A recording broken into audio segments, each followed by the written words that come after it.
புதிய மற்றும் வித்தியாசமான தமிழ் கதை இதோ. கதை கானல் நீர் கலைஞன். தலைப்பு: கண்ணீரில் கரைந்த நிழல்களின் நகரம். அந்த நகரத்தின் பெயர் சரிகை நகர். அது உலகின் மிகச் சிறந்த துணி வகைகளுக்கும் தங்கச்சரிகை வேலைப்பாடுகளுக்கும் பெயர் பெற்றது. சரிகை நகரின் மக்கள் தங்கள் ஆடைகளின் பகட்டிலும் தங்க நகைகளின் ஜொலிப்பிலும் மட்டுமே கவனம் செலுத்தினர். அங்கே மகிழ்ச்சியை அளவிடும் ஒரே அளவுகோல் ஒருவர் அணியும் துணியின் விலையும் பளபளப்பும்தான். இளவழகன் என்பவன் அந்த நகரின் மிகவும் விசித்திரமான ஒருவன். அவன் ஒரு ஓவியன். ஆனால் அவன் ஓவியங்களை வரையவில்லை. அவன் கானல் நீரை கொண்டு சித்திரங்களை உருவாக்கினான். ஆம், வெயில் கடுமையாயிருக்கும் மத்தியான நேரங்களில் வெறும் தரையில் தெரியும் கானல் நீர் அசைவுகளை அவன் தன் மனதின் பிரத்யேகமான லென்ஸால் கூர்ந்து கவனிப்பான். அந்த கானல் நீர் கோடுகளை தன் விரலால் தொட்டு அதன் அசைவை பிடித்து நிறுத்தி அதை ஒரு தற்காலிக காட்சி பிழையாக ஆப்டிக்கல் இல்யூஷன் வடிவமைப்பான். அவனுடைய கருவிகள் ஒரு பழைய கண்ணாடி துண்டு, அதிக சூடான காய்ந்த பூமி மற்றும் அவனது கூர்மையான பார்வை மட்டுமே.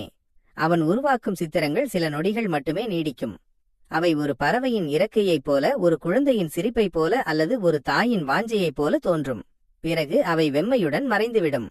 சரிகை நகரின் பணக்காரர்கள் இளவழகனை பைத்தியக்காரனாக பார்த்தனர். நிரந்தரமாக இல்லாத ஒரு பிதற்றலை ஏன் உருவாக்குகிறாய் என்று ஏளனம் செய்தனர். உண்மையான கலை என்றால் அது கல் போல நிரந்தரமாக இருக்க வேண்டும். ஆனால் ஒரு நாள் சரிகை நகருக்கு பெரிய துயரம் வந்தது.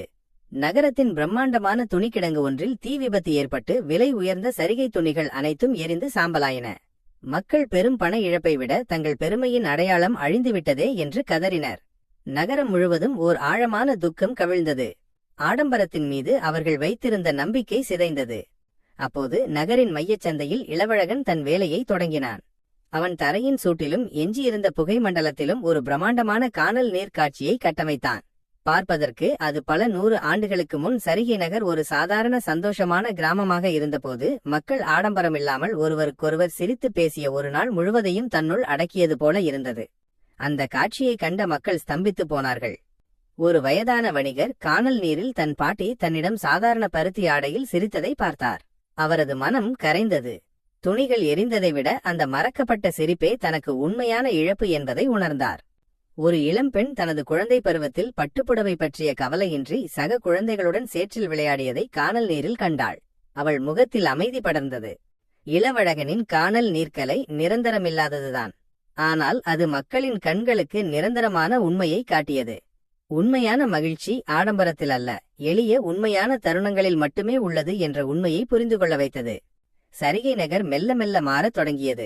மக்கள் இன்னும் துணிகளை அணிந்தனர், ஆனால் அவை பெருமைக்கான அடையாளங்கள் அல்ல. இளவழகன் தனது கலையால் அந்த நகரத்தின் போலியான மனமயக்கங்களை எரித்து